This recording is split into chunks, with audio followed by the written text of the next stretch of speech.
resistance bands. Write them an email. The sample email is available for free on Google. If you simply Google sample dropship email, you'll find a whole bunch of examples. You're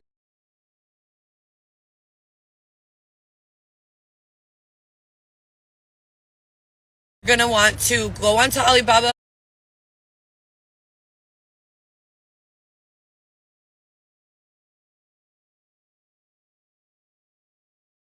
find the direct contact. It's usually on WhatsApp, but you can also do it through, most of the time, an encrypted email or regular email platform.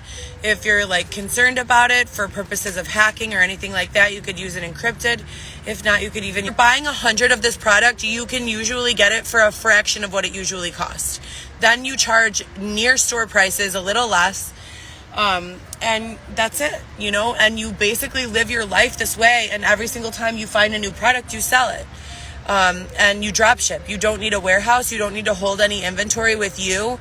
And there's a lot of lessons and, coaching on this topic available out there for cheap or even free if you YouTube it.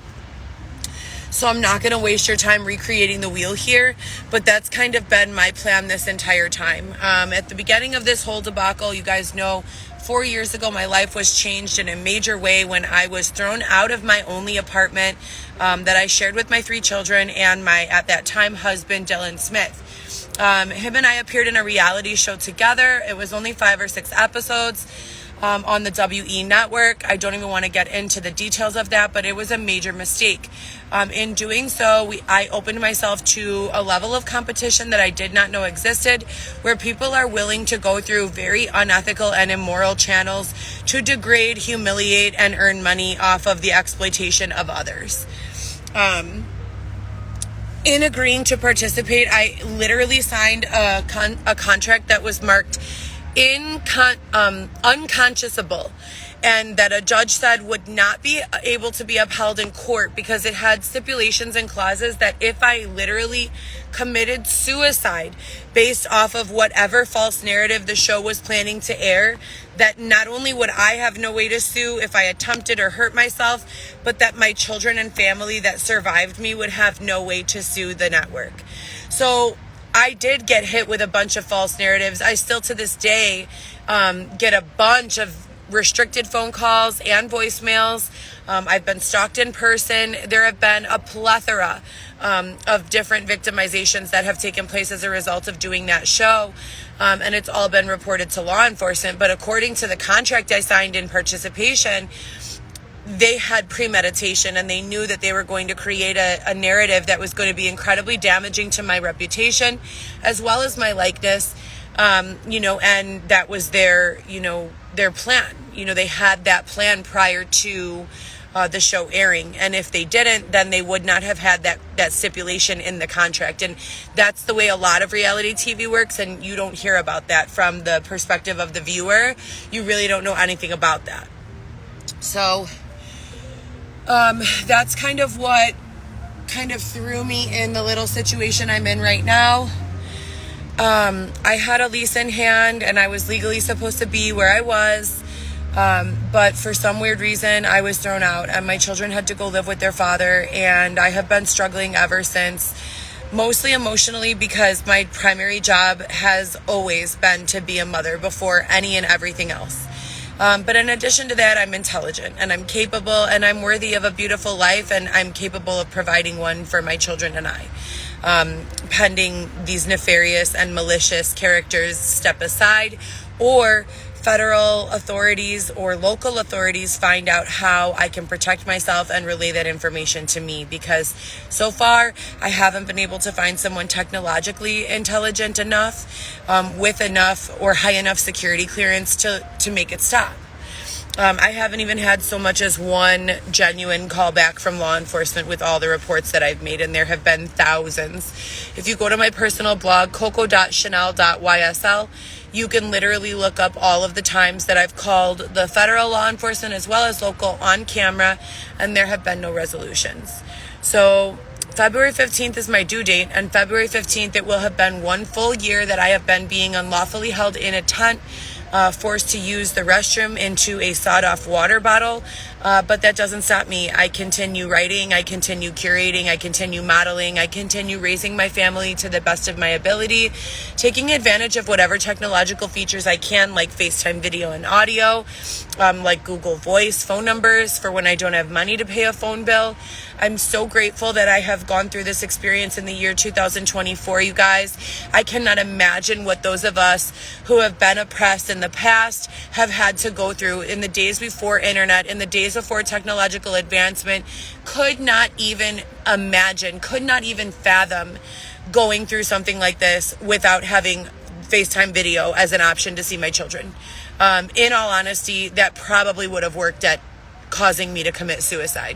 I'm a full-time mother and have been since the day of my children's births, respectively. No one has really done it for me. On my ex's side, they've had a very strong family support. They're both Hispanic. And Hispanic people have very strong cultural ties, not only because they want to be that way, but because we have forced them to be that way. We give a lot of the, undocumented and documented citizens in this country less pay than they are worth, and we take advantage sometimes of and exploit the fact that they have a hard time finding work. For that reason, a lot of the immigrants live together. Multiple generations are all living together, functioning together, and living as a family into their older ages and older years. My family is American, and we're not like that. My family was like, okay, you can get your own place now, when I was nearly 14 or 15 years old. I went through hell as a teenager, and no one ever invited me back, So it's just a different situation. I've always gone to my families for holidays, but that's kind of where it ends. It's like, all right, glad to see you. We'll see you at the next holiday. It's never been like that with the Hispanic side. So I had support in the way that the 3 days a week my children were with their fathers, I knew they were well taken care of by their fathers' mothers and fathers and their fathers. But it's never been the same. It's never been a situation of like how it was with me being alone with 3 children, doing it all by myself, financially, emotionally, mentally, everything, cooking dinner, cleaning, going to the laundromat. And for that reason, I'm very grateful, that I have this side of the family as well as this cultural experience. But it's just been very, very difficult that I have not received the restitution and restoration that this case deserves. To this day, I am now outside in a tent, still working on all of my production, still working on the novel, the coffee table book, as well as the feature films. And I've written a lot of theses. I've also been doing a lot of my own clinical research with regards to different studies and different widely accepted belief systems that we hold here in the United States, as well as around the world. But I like to focus mainly on the United States because I'm a citizen here. I was born here. I've been working my whole life and paying taxes here. And I would like to benefit and reap the benefits from a tax system that works and a justice system that works.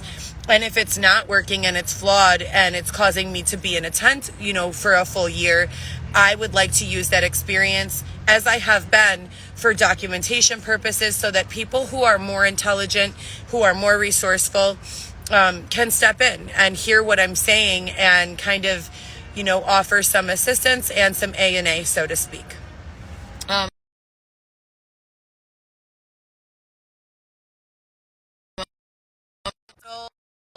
Everything, as everyone working creatively and everyone who follows this page is a supporter. The people who say things in the comments are eligible for RICO charges for slander and libel, as well as harassment. On top of that, national domestic terrorism, 4 years of following someone after they have blocked numerous of your accounts, that does qualify for harassment charges. So if you are an influencer, if you are a model, if you are in entertainment, if you have any following of any kind, use it to your ability. Begin picking products that you know will work for you. Endorse those products, run ads on those products, and bank off of those products. Switch the product as soon as it stops making money. If you come across a product that does not work and you accidentally endorsed it, go back to your followers. Take back your endorsement. Tell them, dude, this was good for the first 3 weeks. It broke week 4. I paid way too much money for it. Don't buy it, you guys. I take it back. And connect with your followers in a way that is real and that is valid and that is authentic. I love you guys so much. Have a great